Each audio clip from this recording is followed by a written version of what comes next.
Welcome back to the Raising Our Vibration podcast, where we explore higher consciousness through spiritual practice. And today, Stephen and I are going to discuss why stress is an inside job and what to do about it. So this is a continuation of our series based on our book, Raising Our Vibration, and the steps of meditation in here. And so we'll continue with an excerpt from chapter 5. And if you have the book, this is on page 91. So this will give us a basic definition of stress to work with, and then also talk about the different stages of stress that we go through and what to do at each of those stages. So let's read just a little from the book. No doubt, life these days is moving at warp speed and intensity. We all know that. And it takes a strong, committed effort to manage your time, energy, and resources so you don't get overwhelmed and swallowed up by it all. However, did you know there's one key factor that is creating the stress you feel? Learning to master this one simple thing will release you from the mountains of pressures that are weighing you down. Here's a psychological definition of stress that helps us understand what this one thing is. And this definition comes from Dr. Myron Borisenko, who is a psychoneuroimmunologist. So talking about how our consciousness, our psyche affects our immune system and our body.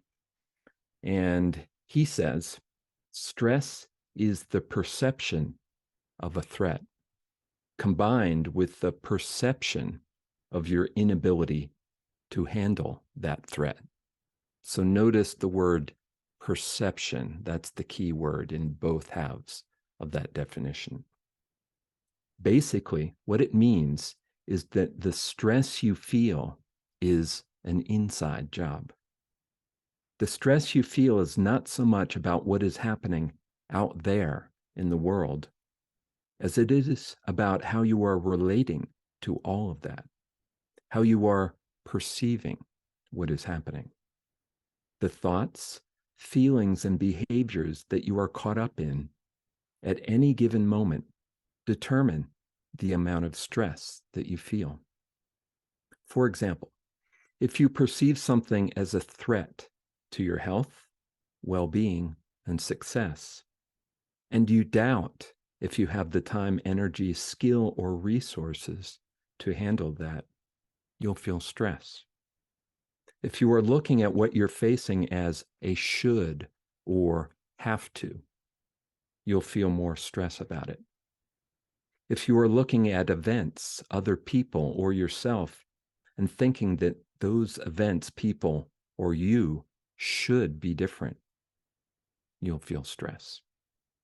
And if you look at the challenges you're facing and think that you have to do it all on your own, all by yourself, you'll feel more stress. In contrast, when you look at the challenges you're facing and think, I have what it takes to handle that. I can't wait to get to it. Everything is set up perfectly for what needs to happen. And I have abundant resources to handle this. You'll feel relaxed, positive, energized, and empowered to tackle those challenges. So the bottom line is, how are you thinking about the demands you're facing? That makes all the difference. If you can look at what is happening in your life from a relaxed, empowered perspective, you immediately shift how everything feels.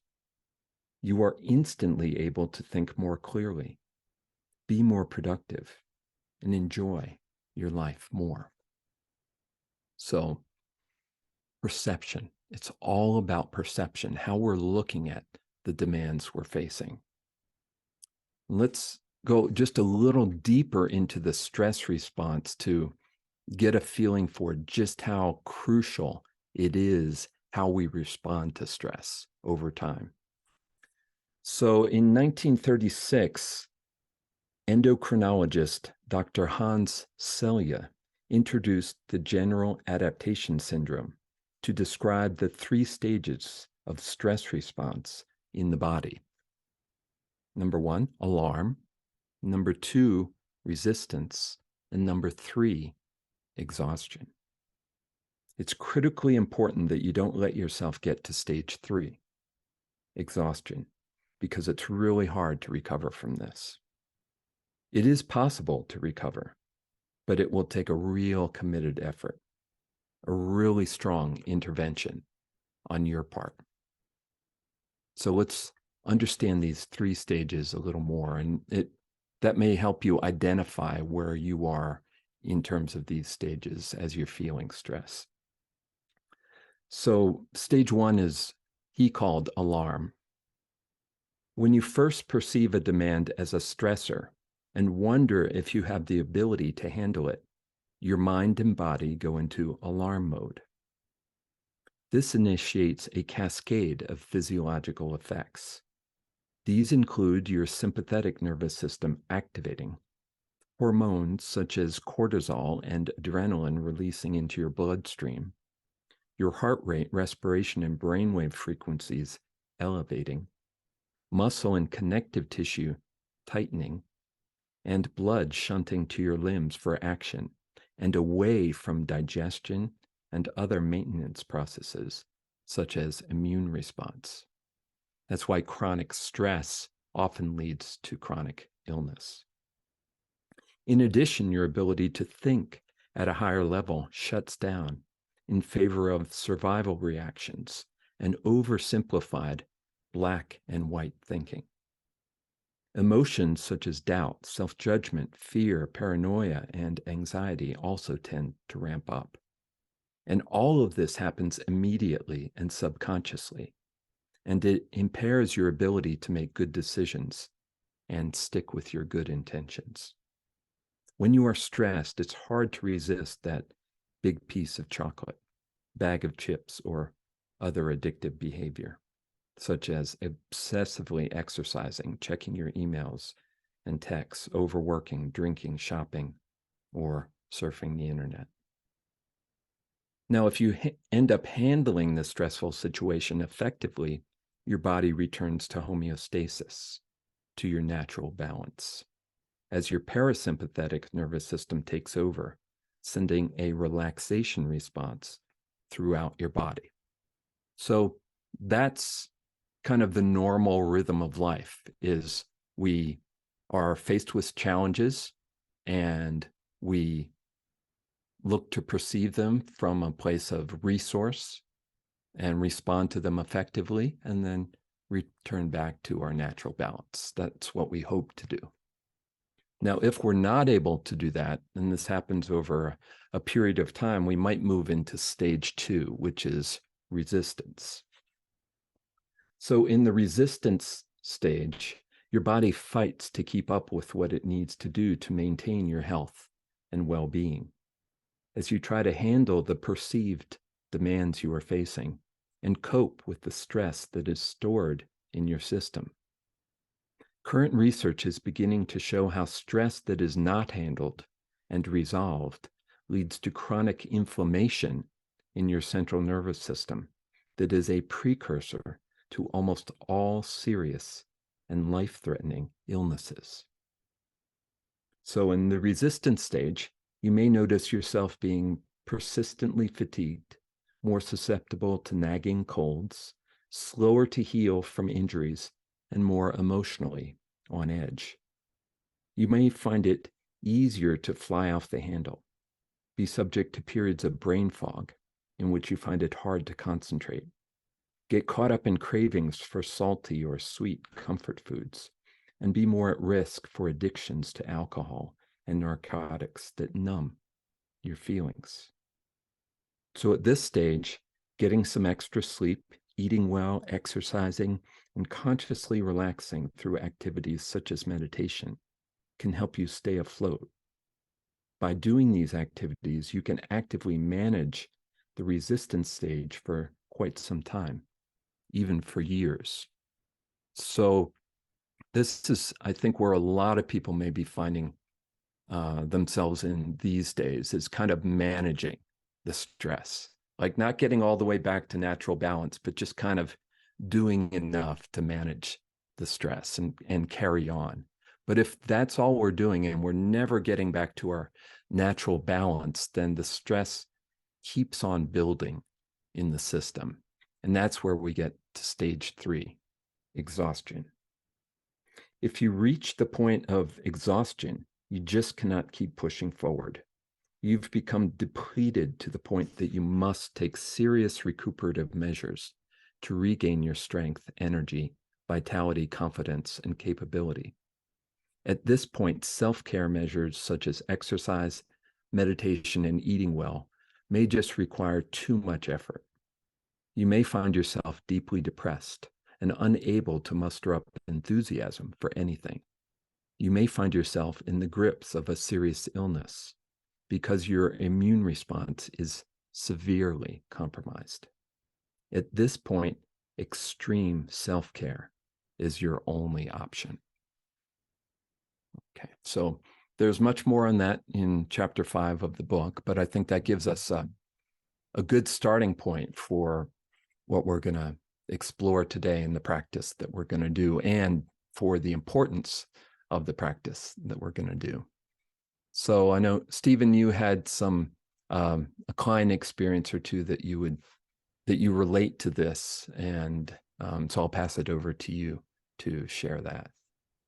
Kevin, thank you, and love and blessings to everybody as we have this very intimate discussion about stress. So, yeah, I have the good fortune and blessing of working with many people from different walks of life, and it would be fair to say that all of them suffer from stress at one level or another. And so if we look at those 3 levels, alarm, resistance, and exhaustion, I'll just share with you 3 simple things that you can do, or a way that I process that from a client example. And it'll lead us into our practice. So I'm not actually going to do the practice, but just speak to those 3 levels. So first of all, alarm. So I get a lot of clients, and including my own family members and relatives, who come to me in a state of alarm. And that there's lots of warning bells ringing. So if you're in that position, as Kevin said, one of the key things I do straight away with all clients, and I've taught my family members, including my 8-year-old, since when she was very little, is to activate the parasympathetic nervous system through a deep breath in. So you can do this with me as we're talking now. So you take a deep breath in, and you fill the body simply with a sense of calmness. So you can even say the word calm. And then when you exhale, make the exhale longer than the inhale, because this activates the parasympathetic nervous system. So you're breathing out.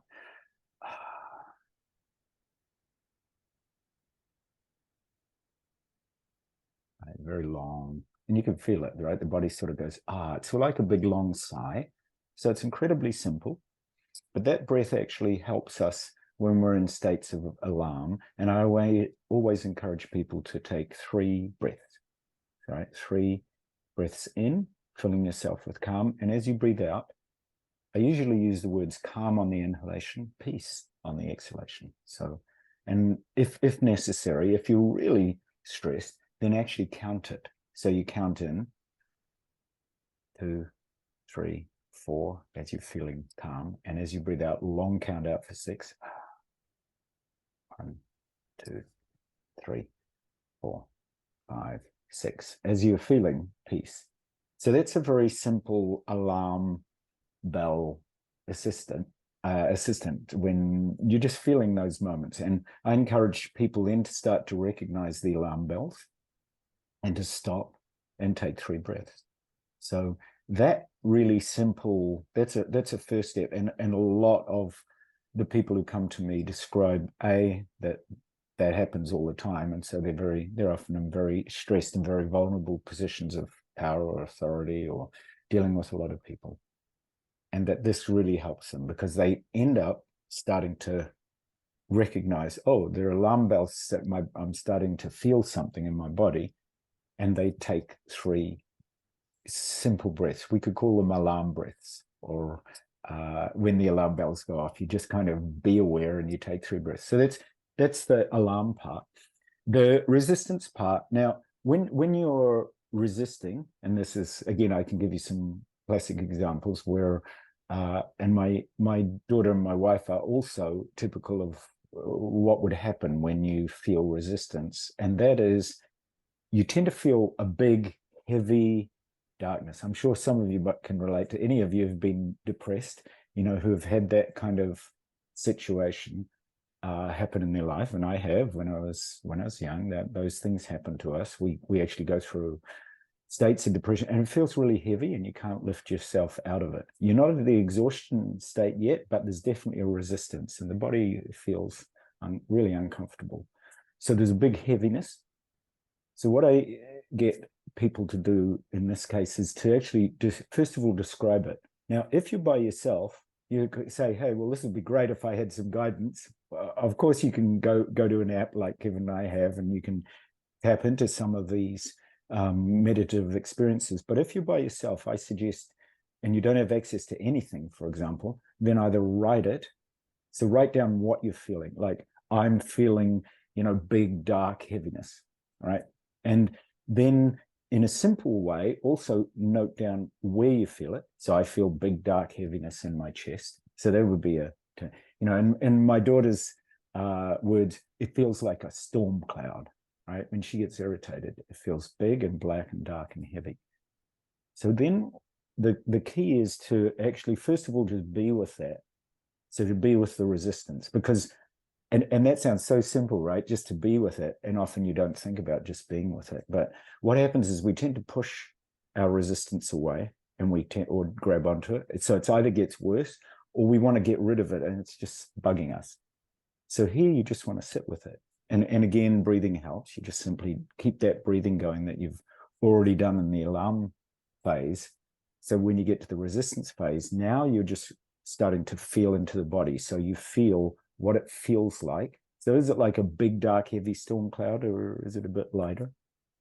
Right. I'm just using one example because I think in these days of climate change, weather changes are really good. Like, we can all relate to it, right? You'd relate to a big, heavy feeling or to a light feeling. So make it really simple.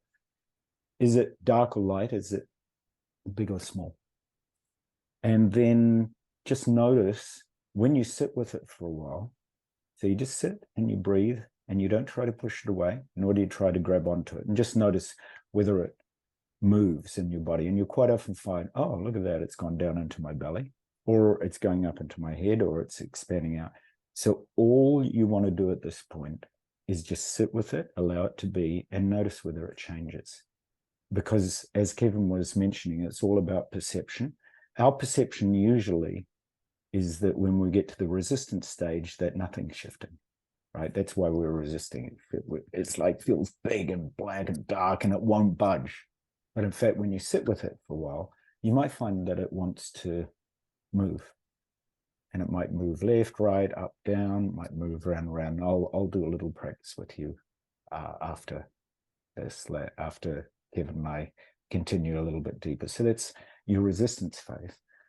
And the last part is so if you're in the exhaustion phase, and as Kevin was saying, this is quite a critical phase, because in exhaustion, you can't get up, you're feeling listless, maybe you're just lying in bed. Now, the key here is that you've got to rest. Number one, rest. You've got to take almost a sense of retreat. You've got to, as Kevin was saying, critical self-care is necessary. And the practice I use, so I've of course get to the stage with lots of people who come to see me, they are in that stage of exhaustion, to the point where they're despairing, they don't know what to do, they're in tears, they're angry, they can't get up, they don't want to see anybody. So a good example of this is with children. I often get children coming who are really quite seriously depressed, and a way to hold the space of that, the exhaustion phase, is to go, and again, if you're by yourself, You don't have somebody to kind of guide you through this. Write down what comes up when I say this. Is go to a time when you felt good. So just go back to a time when either you felt good or you felt natural, easeful, effortless, or even I would usually prompt people by saying, keeping the weather and climate change images, you go to a time when you felt good out in nature. And this can be so incredibly simple. Don't look for something too challenging or too, you don't need to look for the peak state on the planet, but just for a moment when you felt really good and natural. So it could be just as simple as going for a walk.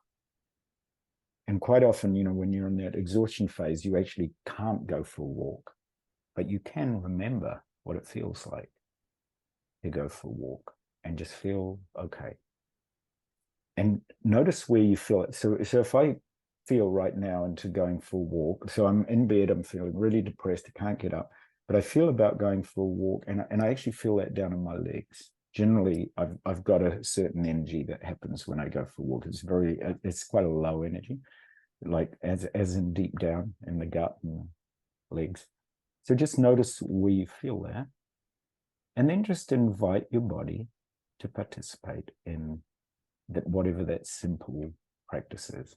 So it might be going for a swim. A lot of people describe, actually, I remember a time when I just floated in the ocean. It felt so good. Just that, floating in a swimming pool, going for a walk. It's often really simple things. And what happens, of course, once you do, so in the first exercise, you're waking up your parasympathetic nervous system with the breath. In the second exercise, you're shifting perception by using that weather analogy and looking at the way that energy shifts in your body. And here in this third example, you're starting to actually saturate your body with either very neutral or very positive associations generally with the body moving. I've often found, when I've spoken to people about this, the positive associations of flow are often when the body is moving. Now, given that you can't get up out of bed, for example, because you're in an exhaustion phase, there are so many research studies done on the fact, and for example, Dr. Joe Dispenza, who was in that situation after that bike accident where he couldn't move, and he had to do it all through this visualization, feeling, sensing, and bringing energy into the body through simply that, because he couldn't move. Now, so there's so much research that says if you can just tap into something really simple, and that's why I'm saying keep it really simple in the exhaustion phase, then you can really open up to the power and potential of the integrated body-mind system, body-mind-heart, because you're feeling it in the body, your mind is engaged, and there's a genuine feeling, there's a heart opening that happens just from the simple exercise of feeling what it's like for even a few seconds. I often advise people to just make it really simple, 10 seconds every now and then. So especially if you're in a state of deep exhaustion, you keep bringing this simple, going for a walk, feeling what it's like, 10 seconds, breathing, right? And you might find the breath doesn't come very easily in the exhaustion phase.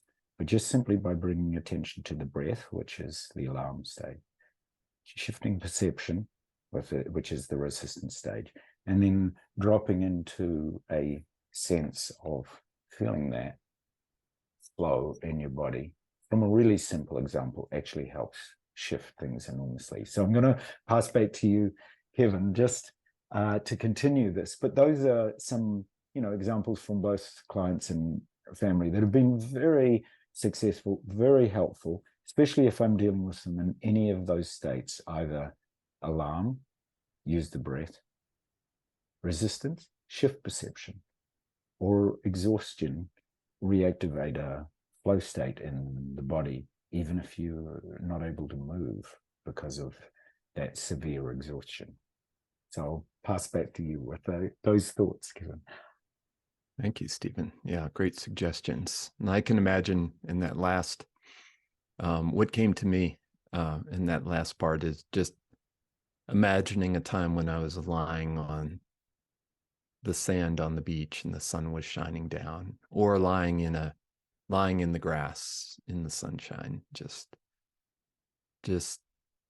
I can feel it in my body when I do that. And as we always talk about, that's the key, is to feel it, not only bring that time to mind, but really feel what it's like in your body. And even a few moments of that can really begin to start things in your body in a recuperative direction. So you just take little moments, and these little moments build on each other and start to have a momentum. So let's move into a short practice here. The first part of the practice I'm going to guide is just learning to recognize the signs of stress within and just be with them. And then Stephen's going to work with how to modulate them, to release them and be free from them. So let's just find a comfortable, upright, seated position. You could lie down too for this very easily. And I'm just going to cup my hands in my lap because I'm seated. If you want to lie down, you could put your hands on your lower abdomen. So let's just lightly close our eyes and just take a moment to become present in your body. Just tune in to this space inside your skin. And just notice what's happening here in terms of sensation and feeling tone.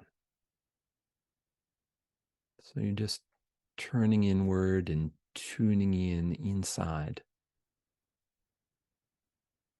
So we're often so focused on the world around us that we don't check in. So this is just a moment to check in. And it's a good idea to do this periodically throughout the day, just to take a moment to check in and notice how you feel.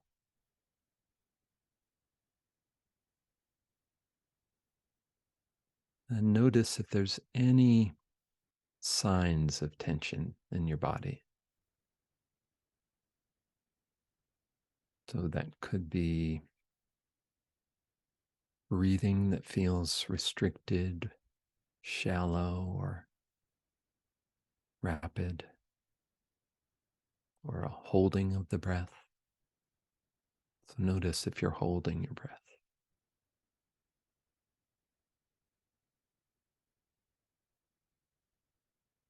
Could be tension somewhere in your body, maybe in your gut, in your stomach.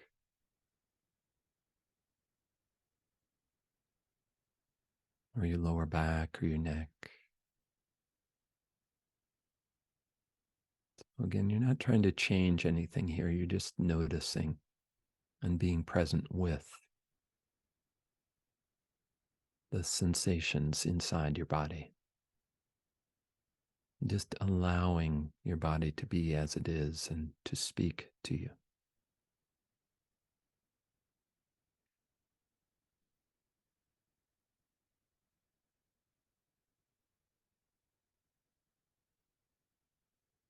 And see if you do notice any signs of tension.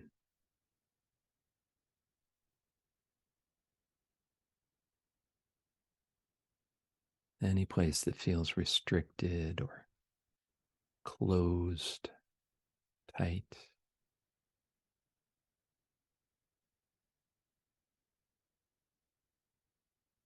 Any place that doesn't feel free or present.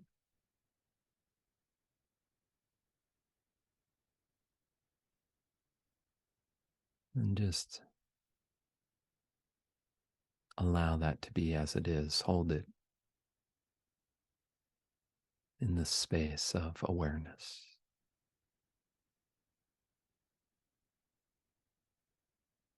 Being kind and compassionate with yourself.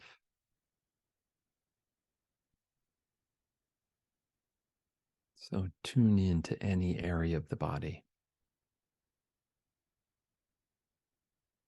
where you might be storing stress. And just hold it gently. And allow it to breathe.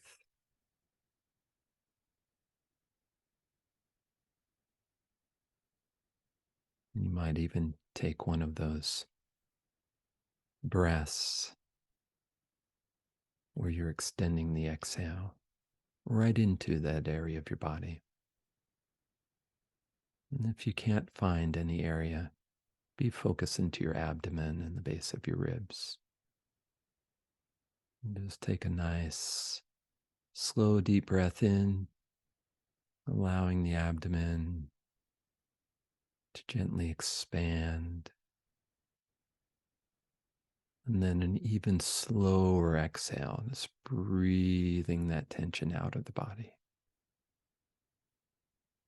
Letting go in your breath. Breathing in and even slower breathing out.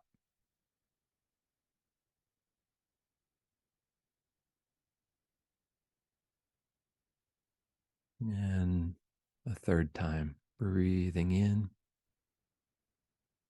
right in through that area of tension or into your abdomen. And long exhalation, slow and easy, releasing, letting go.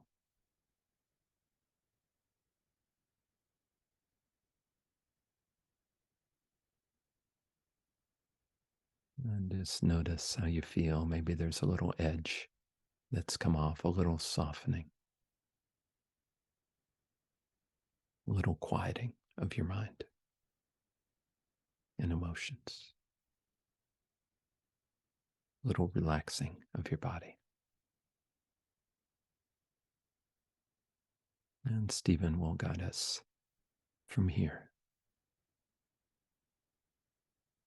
So as you're resting, just for a moment, in this beautiful sense of having let go a little, so there's a gentleness, just a soft gentleness to the way that you're holding this challenge or this obstacle or tension in your body. I just want you to go to the place that Kevin and I were speaking about, this natural place. Kevin gave a beautiful example of just resting on the beach in the sand with the warm sun shining down. So wherever feels right to you, to choose a simple natural place, or lying out in the grass with the sun shining in a deep, beautiful forest, maybe by a waterfall. You might even hear sounds or have feelings or see things that just assist you to feel a little deeper into this beautiful sense of natural, effortless calm.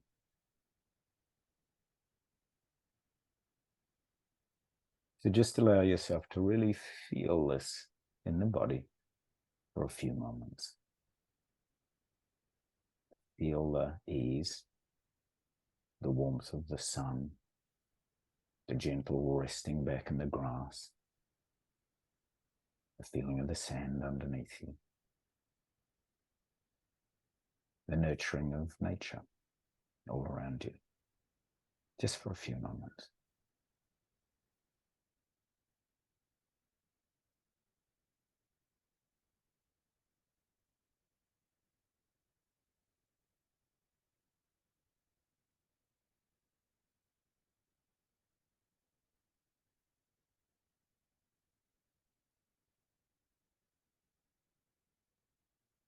And as you rest in that beautiful sense of natural awareness, so simple, you don't have to try. This is actually very natural for you to do and to sink and rest into. I want you to gently bring your awareness to those points of tension in your body. or to a situation that you might have felt was a little uncomfortable. So don't go for something too big in your life at the moment. Just at this point, we're just exploring, almost with a sense of gentle playfulness, the way to deal with any obstacle. And I just want you to notice how the tension or the situation arises in your perception. Is it big or small? Is it dark or light? Is it heavy? Or is it light in its feeling? So just notice what comes up and just allow yourself to be very gentle with this perception for a few moments.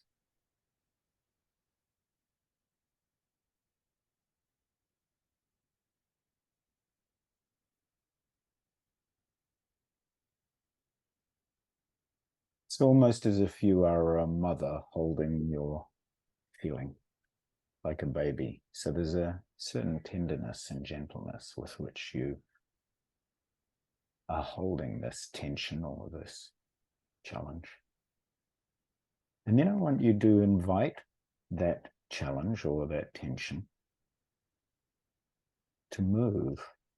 Just notice what this does when you invite the darkness or the heaviness or the lightness or the feeling of this challenge to move, or the tension in your body. You might find, it moves a little upwards or down or out in front or to the left or to the right.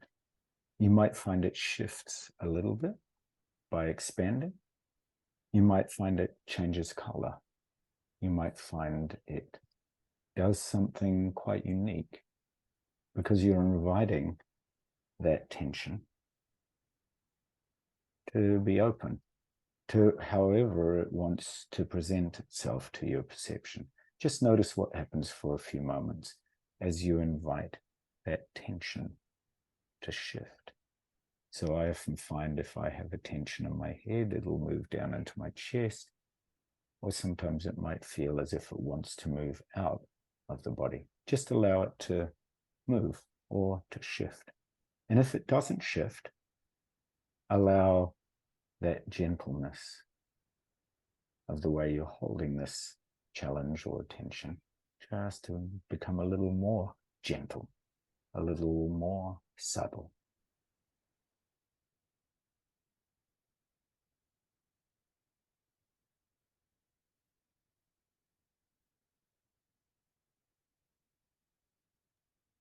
And then if you find that this challenge or this tension is moving just a little, invite it to move a little more. So for example, if it's shifting to the left, invite it to move or rotate to the left, or even move right out to the left. If it's moving down, see if it will drop even lower. If it's moving up, see if it will expand up and out. Just notice where the tension wants to move. Allow it to have its own sense of exploration. It's a bit like a child playing, being allowed to play and breathe for the first time. Allow yourself to keep breathing. So the breathing really assists this transformation. Allow yourself to breathe and help the tension to shift and move and discover what it wants to do. Sometimes it wants to release in the form of tears or laughing or sighing. Just allow it to transform, however it guides you.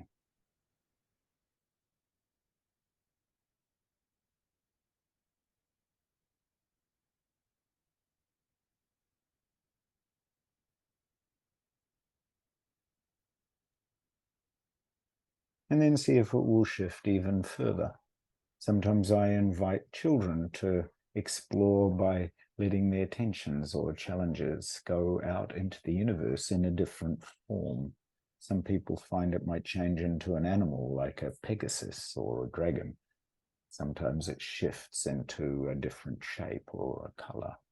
Just notice what your tension's doing. So a tension that I have in the back of my neck is gently elongating. So work with it, allow it to reveal itself to you. So mine is taking the shape of a long serpent-like creature, very long and elongated. So just experiment, just explore, be open to seeing how it arises and how it reveals itself. Let it explore the cosmos for a few moments.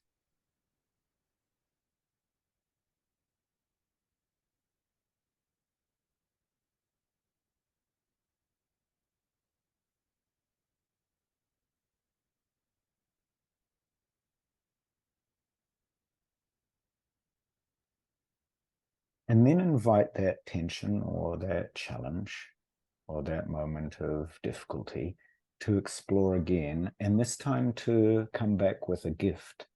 So again, if I'm working with children, I often invite children to let their tension, however arises, and it's often transformed for you by now, allow it to go out into the cosmos and come back with a gift. Just notice what happens if you do that, if you invite the tension, the struggle, to go out and explore and come back with a gift for you.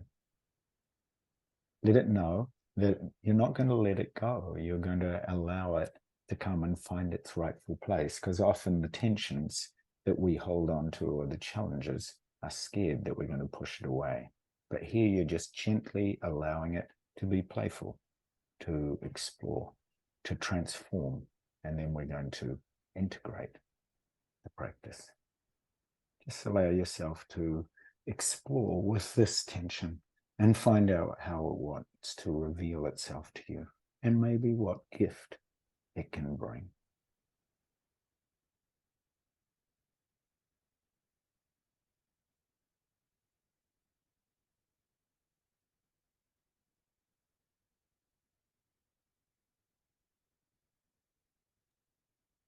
So my tension, which was a long serpent-like creature, has gone out into the cosmos, and it's brought back a black pearl, right? Quite a surprisingly deep, profound healing of a black pearl.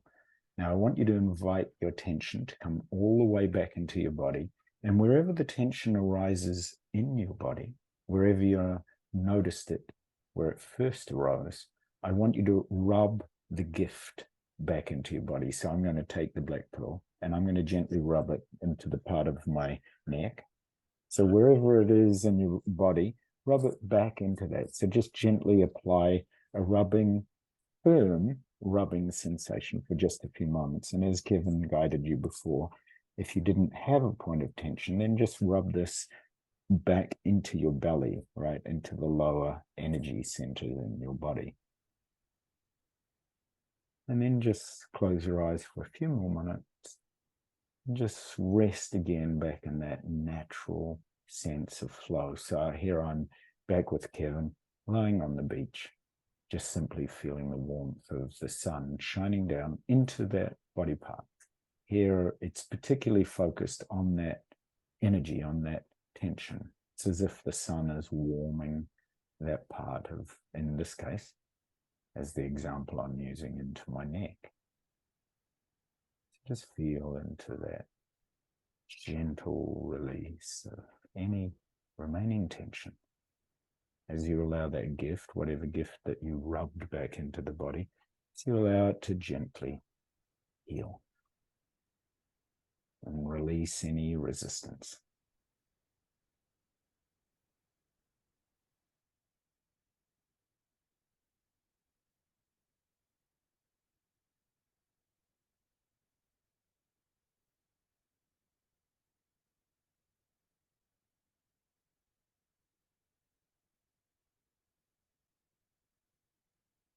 So now very slowly and gently, just resting as that same feeling that feeling of flow. So in my case, there's a sense of warmth of just resting on the beach with Kevin. There's a sense of warmth and openness. It's very gentle. If you feel into that place where the tension was, so that tension in my neck, for example, is being dispersed, there's a different feeling there now. There's a shift in awareness and energy. So just notice with a sense of gratitude and freshness, of the sense of, it's a childlike awe, sense of innocence, that your own struggles and challenges can actually be liberators, and that an understanding of how to work with our perceptions of our challenges can in fact release us from the very stress we think we are bound to. So Kevin, thank you. I'm going to pass back to you now, just for anything you'd like to share about either the practice or about insights into stress and working with them. Thank you, Stephen, for that wonderful practice. And thank you all for participating along with us. Interestingly, and not so surprisingly, you had a serpent with a black pearl. I had a dragon with a white pearl. It's very interesting. So yin. That is great. Yang. Yin and yang. That's wonderful. So, yeah. All right. That was wonderful. All right. Well, I hope you all enjoyed this discussion and practice. And thank you for participating along with us. If you'd like more information on meditation and awareness practices like this, you can visit our website at raisingourvibration.net. And there you'll learn about the ROV meditation app and our book and courses, our communities of practice. And we'd love to have you contact us there. So have a wonderful week until the next time we meet with you, and love and blessings to all. Bye for now.